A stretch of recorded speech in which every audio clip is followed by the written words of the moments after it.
This is Nemesio Rubiano Siguera Cervantes, better known by his nickname El Mencho. El Mencho. El Mencho. Right now, he's believed to be hiding somewhere here, in Mexico, in the rough mountain area along the Jalisco-Colima border. For years, El Mencho has spread fear across Mexico and beyond. He has been involved in countless crimes such as drug trafficking, mass killings, torture, kidnappings, arms trafficking, human trafficking, money laundering, and many more. He is the leader of the CJNG, one of the most powerful and violent cartels in the world at the moment, even considered more dangerous than the Sinaloa cartel, the one once led by El Chapo. CJNG itself is responsible for about 1/3 of the drugs that make their way into the United States. Today, El Mencho stands as the most wanted criminal on the planet. With a $50 million bounty on his head, he's hunted by the DEA, FBI, Interpol, the US Department of Justice, and the Mexican Army. So why can't they still catch him? How does he keep escaping? He is a prime DEA target. Well, there's no doubt about that because he leads one of the most powerful cartels in Mexico, and he's important for us to look at. He's a person that we would consider as public enemy number one. By flooding the U.S. with drugs, El Mencho's cartel makes hundreds of millions of dollars a year. The DEA says part of the challenge in capturing him is that he has entire police departments in Mexico on his payroll. Nora, as one agent put it, if El Mencho wants you to work for him, you have two options: say yes or be killed.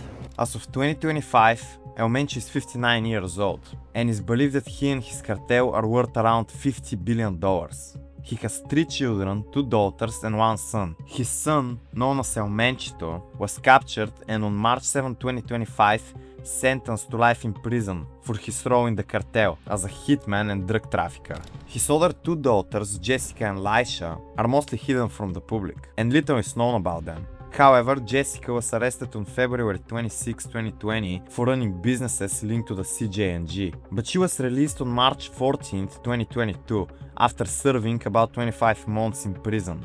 El Mencho was born here, in Michoacán, Mexico, in 1966. His family was poor, the kind of poor that doesn't leave many options. At 17, he crossed into the United States illegally, ending up in the Bay Area. He worked odd jobs, sold heroin on the side, small-time stuff, but the cops in San Francisco arrested him on drug charges. He served a few years and got deported back to Mexico.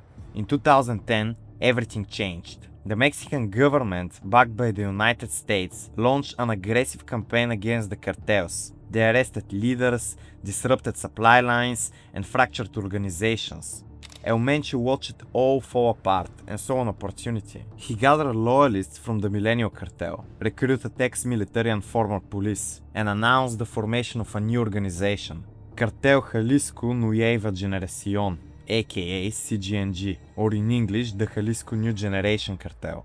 El Mencho started in the beginning with avocados. Michoacán grows most of the avocados Americans eat. CJNG didn't steal them, they taxed them. Every farmer, every distributor, every truck paid them a cut. Anyone who refused watched their family disappear. Like that, he expanded. Limes, tequila, iron mines, stolen gasoline, and human trafficking. He turned extortion into an industry.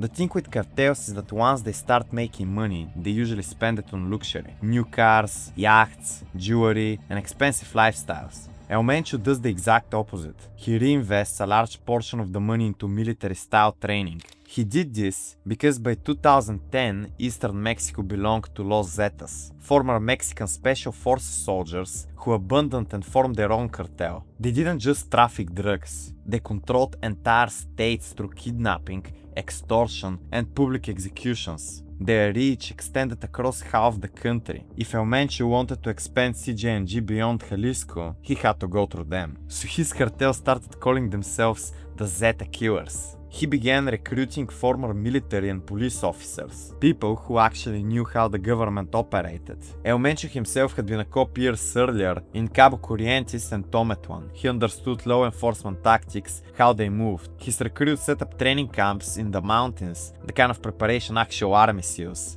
September 20th, 2011, Veracruz. Two trucks pulled up to a busy overpass and dumped 35 bodies onto the road. There was a banner. This is what happens to those who betray us. The bodies belong to Los Zetas members. He was announcing his arrival in Veracruz. 2 months later, 26 more bodies were dumped from 3 trucks onto a major avenue in Guadalajara. Another message again aimed at Los Zetas and La Resistencia, a local rival group. Throughout 2012, mass graves started appearing across Jalisco and Michoacan. Dozens of bodies at first, then hundreds. The strategy worked. Within 6 months, CJNG went from a regional gang to operating coast to coast across Mexico. By 2014, they'd become fully independent. The DEA started noticing that they were coordinating methamphetamine shipments through China-based gangs, moving products from Mexico to Australia, then back to the United States. They were working internationally now, but controlling that much territory meant the government would eventually come for them. Early 2015, the Mexican Navy arrested El Mencho's brother-in-law, Abigail Gonzalez Valencia, known as El Queenie. He ran Los Queenies, the financial operation managing CJNG's billions. CJNG responded immediately. 3 weeks later, they ambushed police convoys, killing officers across Jalisco, and attacked anyone connected to the government crackdown. 15 police officers died in one attack alone. It was a warning. Touch our people and we will burn the state down. The US Treasury responded by sanctioning El Mencho, freezing his assets and blacklisting him internationally. The Mexican government had enough. On May 1st, 2015, they launched Operation Jalisco. Authorities tracked El Mencho in Tonaya, a small town in the hills outside Guadalajara. They sent everything: armored convoys, helicopters, and heavily armed units. When the convoy entered the hills, gunfire erupted from all sides. Then someone fired a Russian-made RPG at the helicopter. 9 soldiers died. It was the first time cartel had ever shot down a military aircraft in Mexico. Mexico's government claims the new generation cartel of Jalisco used rocket-propelled grenades last Friday to bring down this army helicopter,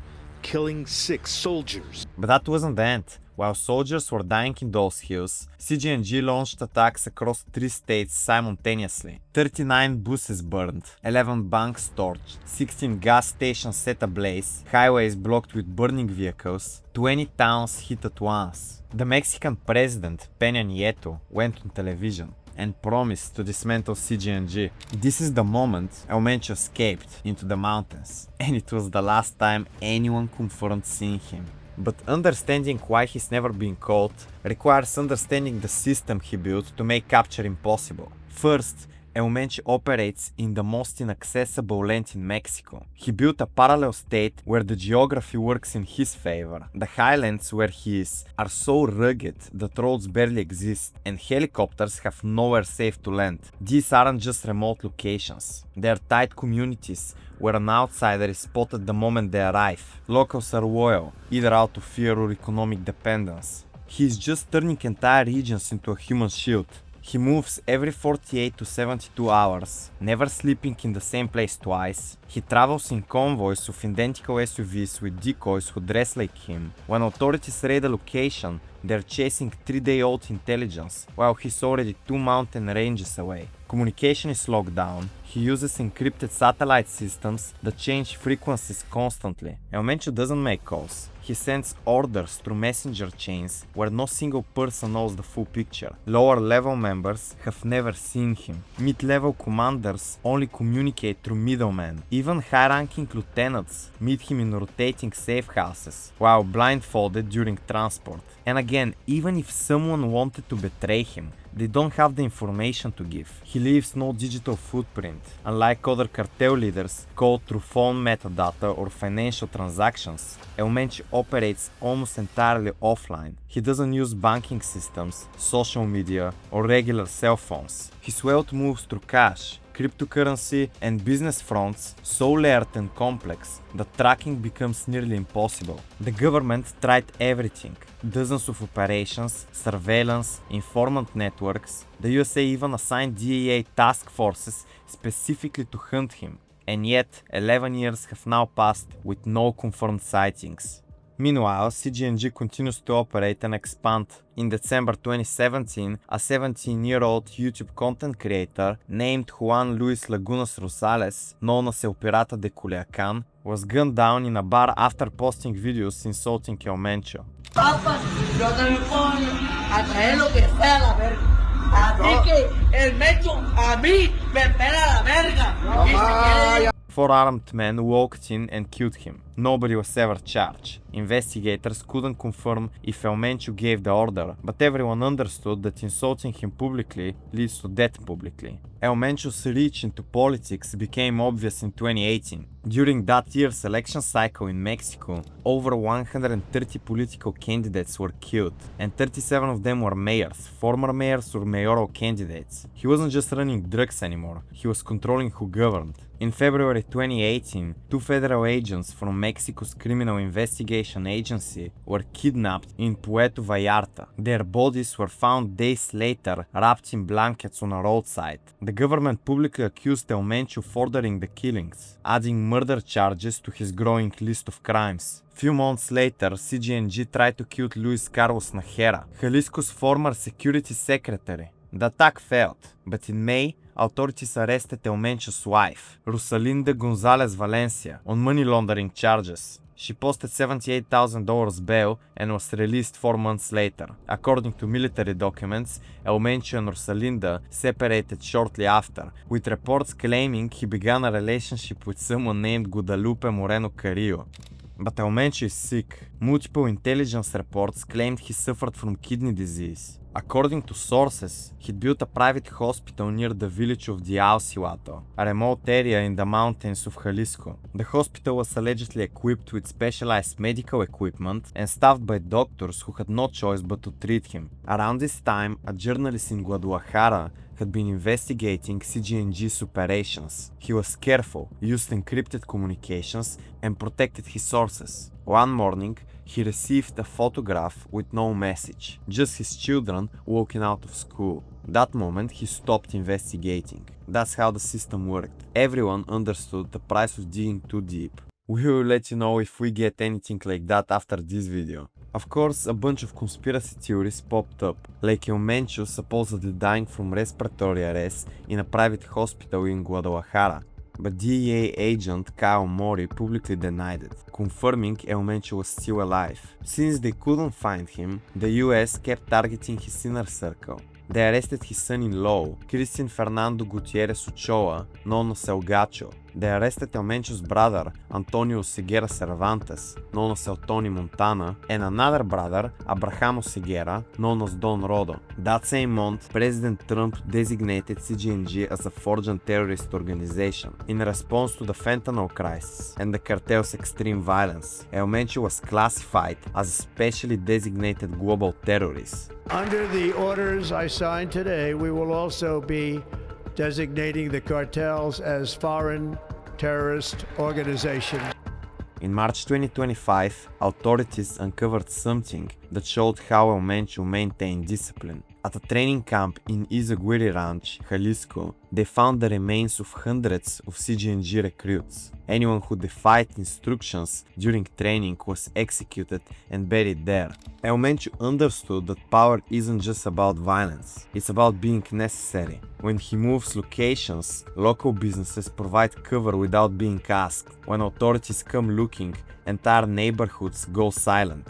He's never been caught, not because he's smarter or richer than everyone else, but because everyone who could find him has decided that no amount of money is worth watching their family disappear. Officials who could locate him won't take the risk. Governments that could commit the resources know what it would trigger. El Mencho isn't hiding from the government is hiding from him. Vicious, violent, and ruthless, El Mencho, the leader of Mexico's billion-dollar CJNG cartel, is dead after a daring capture-kill operation by Mexican special forces.